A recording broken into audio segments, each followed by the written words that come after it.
What's poppin', everybody? It's your favorite doc tender, That Girl Henny, and I'm here to give you your hot shot of the Diddy court doc.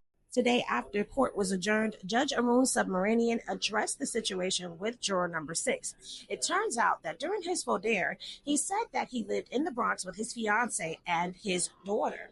However, during a brief conversation with the jury department, he told them that he lived in New Jersey with his girlfriend and his child. After he was questioned further in the roving room, it was learned that this juror actually was saying that he lived part-time between New York and between New Jersey, stating that he was still receiving his mail in New York, maintained his New York driver's license, so therefore this was his residency. But the plot twist to all of this was not just the fact that he was twisting up the stories as to where he lived. In fact, it was when he was asked about where his daughter lived at, the juror said that his daughter was born in New Jersey and always lived there, which means that during the voir dire, when he said that he lived with his fiance and his daughter, that was actually a lie.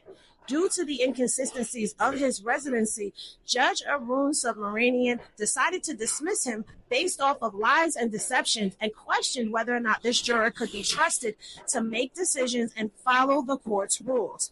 There was a bit of a moment in the court when Combs' dream team attorney, Xavier Donaldson, stood up in court and tried to make this a black thing. In his address for the record, Donaldson stood up and spoke to how this is the first time that there has ever been a diverse jury like the one that they have now in this case.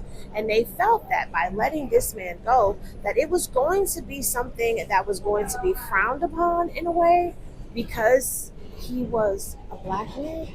And they were fighting to keep this juror on the jury.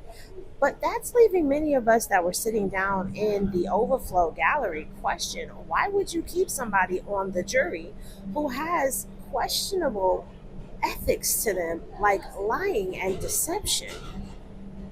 Donaldson received a little bit of help, or attempted help, from Mark Agnifilo, who stood up and began speaking about trying to pull a New York Hail Mary. In Mark Agnifilo's address for the record, he accused the government of knowing since the voir dire hearing that juror number 6's residency was shaken. In fact, he said, quote, "Everybody has knew, but nobody said nothing," end quote.